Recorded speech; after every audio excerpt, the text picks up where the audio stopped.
कौन मुझे गिरा सकता है? मैं ही इस जमीन का खुदा हूँ। एक ऐसा बादशाह जिसके पास दौलत थी, लश्कर थे, महल थे और सबसे खतरनाक चीज तकब्बुर। बाबुल उसके हुक्म पर कांपता था, आग उसके इशारे से जलती थी और सर उसके तख्त के सामने झुकते थे। मगर इसी शहर में एक नौजवान खामोशी से खड़ा हुआ, न लश्कर न हथियार, बस यकीन। और उसी लम्हे फैसला हो गया।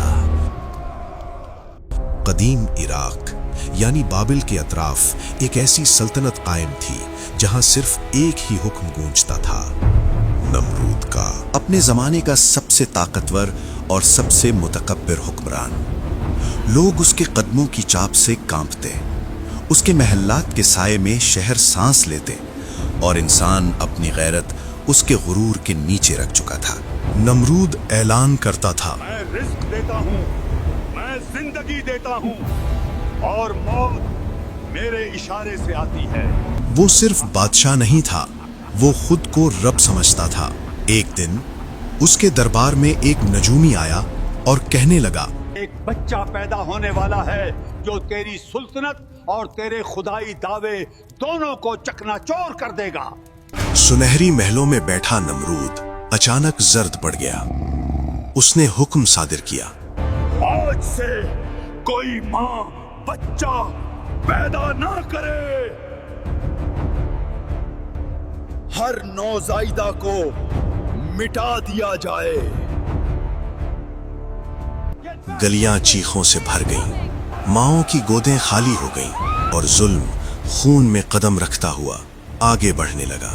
मगर जिसे अल्लाह बचाने का इरादा कर ले, उसके लिए वो तमाम रास्ते बंद करके एक ऐसा दरवाजा खोल देता है जिस तक जालिम की निगाह कभी नहीं पहुंचती। हजरत इब्राहीम अलैहिस्सलाम की वालिदा एक पहाड़ी गार में पनाह ले लेती हैं। हर तरफ खामोशी थी और फिर इसी खामोशी में एक नूर फूटता है, ऐसी रोशनी जो अंधेरों को अपने वजूद में जज्ब कर लेती है। हजरत इब्राहीम अलैहिस्सलाम दुनिया में तशरीफ लाते हैं। उनकी परवरिश गार के साए तले होती रही। बाहर जुल्म का अंधेरा हर शय को निगल रहा था और अंदर अल्लाह एक ऐसी रोशनी तैयार कर रहा था जो आने वाले जमानों की तकदीर बदलने वाली थी। गार की खामोशी से बाहर कदम रखते ही इब्राहीम अलैहिस्सलाम की निगाह पूरी कायनात पर जा ठहरी। ऊपर आसमान में सितारे जगमगा रहे थे, चांद अपने मदार में था और सूरज एक मुकर्ररे निज़ाम के तहत चमक रहा था। कुरान हमें बताता है कि इब्राहीम अलैहिस्सलाम के वालिद का नाम आज़र था। वो बुत तराशने के एक मारूफ कारखाने के जिम्मेदार थे और इसी माहौल में इब्राहीम अलैहिस्सलाम की परवरिश हुई। बचपन ही से इब्राहीम अलैहिस्सलाम हर चीज को ठहर कर देखते थे और उनके दिल में एक सवाल मुसलसल गूंजता रहता, हकीकत क्या है और ये सोच मेरे अंदर डालने वाला कौन है? यही सवाल उन्हें आम लोगों से अलग और अजीम बनाने वाला था। उस कौम का हाल ये था कि कोई सितारों के आगे झुकता, कोई चांद को माबूद समझता और कोई सूरज को सजदा करता। हालांकि ये सब एक वक्त के बाद डूब जाते, गायब हो जाते। इब्राहीम अलैहिस्सलाम का दिल कहता, जो खुद फना हो जाए वो खुदा नहीं हो सकता। वो गुजरगाहों में खड़े होकर लोगों को देखते, बुतों के सामने झुकते हुए, उनसे मांगते हुए। एक दिन उन्होंने अपनी कौम से पूछ लिया, क्या ये पत्थर तुम्हारी बात सुनते हैं? लोग हंस पड़े। ये हमारे आबाओ अजदाद के माने हुए माबूद हैं। इब्राहीम अलैहिस्सलाम ने फिर सवाल उठाया, क्या ये तुम्हें नुकसान से बचा सकते हैं या तुम्हें कोई फायदा दे सकते हैं? फिर भी तुम इन्हें सजदा करते हो? कौम के चेहरों पर गुस्सा उभर आया। ऐ इब्राहीम, तुम बहुत सवाल करते हो। लेकिन इब्राहीम अलैहिस्सलाम रुकने वाले न थे। उनके सामने एक ही मकसद था, तौहीद। दिन हो या रात वो हर दरवाजे पर जाकर कहते रहे, तुम्हारा रब वो है जिसने आसमान बनाए, जमीन बिछाई और सितारे, चांद, सूरज सबको पैदा किया। मगर बुत परस्त कौम के दिल पत्थर हो चुके थे, बिल्कुल उनके माबूदों की तरह। एक दिन इब्राहीम अलैहिस्सलाम ने देखा कि पूरी कौम खुशी और जश्न के लिए शहर से बाहर जा चुकी है। इब्राहीम अलैहिस्सलाम उनकी इबादतगाह में दाखिल हुए। चारों तरफ गुंबदों में गूंजती खामोशी थी और पत्थरों का वो बोझ जो सदियों से लोगों के कंधों पर रखा था। उन्होंने एक लम्हा ठहर कर गहरी सांस ली। फिर उन्होंने कुल्हाड़ी उठाई और एक एक करके बुतों को गिराना शुरू कर दिया। कोई जमीन पर आ गिरा, कोई टूट कर बिखर गया, किसी का चेहरा रेजा रेजा हो गया और आखिर में सबसे बड़े बुत के कंधे पर वही कुल्हाड़ी लाकर लटका दी। जब कौम वापस लौटी और इबादतगाह का हाल देखा तो चीखें बुलंद हो गईं। ये किसने किया? हमारे माबूदों का ये अंजाम किसके हाथों हुआ? वो ही इब्राहीम जो हमेशा हमारे बूतों को बुरा कहता है। इब्राहीम अलैहिस्सलाम को दरबार में हाजिर किया गया।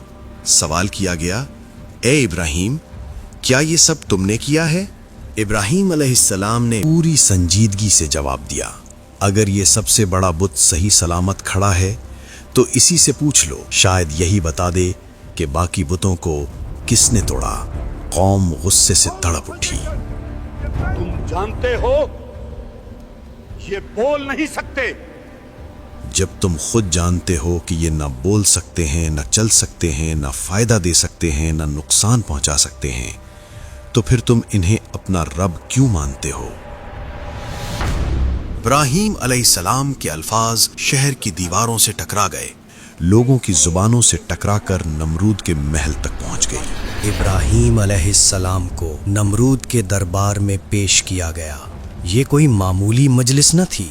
एक तरफ ताज व तख्त, फौजें, हथियार, इक़्तिदार की गूंज और दूसरी तरफ एक तन्हा नबी, मगर दिल ईमान से भरा हुआ और यकीन पहाड़ की तरह मजबूत। क्या तू मेरे खुदा होने का इनकार करता है? इब्राहीम अलैहिस्सलाम ने सुकून से जवाब दिया, मेरा रब वो है जो जिंदगी भी देता है और मौत भी। ये इख्तियार तो मेरे पास भी है। उसने फौरन 2 कैदी बुलाने का हुक्म दिया, एक को छोड़ दिया और दूसरे को कत्ल करने का हुक्म सुना दिया। फिर गुरूर से बोला, मैं भी जिंदगी और मौत देता हूं। तब इब्राहीम अलैहिस्सलाम ने वो बात कही जो तख्तों को हिला देती है, मेरा रब सूरज को मशरिक से निकालता है, अगर तू खुदा है तो इसे मगरिब से निकाल। अचानक पूरा दरबार साकित हो गया, हवा जैसे रुक सी गई। वो काफिर हैरत ज़दा होकर लाजवाब रह गया। ये वो लम्हा था जब नमरूद के तकब्बुर में पहली दरार पड़ी। नमरूद ने झुकने के बजाय जलाने का फैसला किया। उसने हुक्म दिया, ऐसी आग भड़काओ जिसकी मिसाल इस सरजमीन ने कभी न देखी हो। लकड़ियां इकट्ठी की गईं, इतनी कि उनके ढेर पहाड़ों की सूरत इख्तियार कर गए। हजरत इब्राहीम अलैहिस्सलाम के हाथ बांध दिए गए। जालिम कौम हंस रही थी। नमरूद अपने तकब्बुर में ये सब देख रहा था और फिर इब्राहीम अलैहिस्सलाम को आग में डाल दिया गया। उस लम्हे जमीन ने सांस रोक ली और आसमान गहरी खामोशी में डूब गया। और फिर अर्शे इलाही से वो फैसला नाजिल हुआ जो तकदीरों का रुख बदल देता है। ए आग, इब्राहीम पर ठंडी हो जा और सलामती बन जा। इसी लम्हे आग की फितरत बदल दी गई। जो जलाने के लिए पैदा हुई थी, रब के हुक्म से सुकून का गहवारा बन गई। शौलों के दरमियान जिंदगी फूट पड़ी और आग के बीच सब्जा लहरा उठा। इब्राहीम अलैहिस्सलाम मुस्कुराते हुए खड़े थे। न कपड़ों को आंच पहुंची, न जिस्म को नुकसान, और चेहरे पर ईमान का नूर चमक रहा था।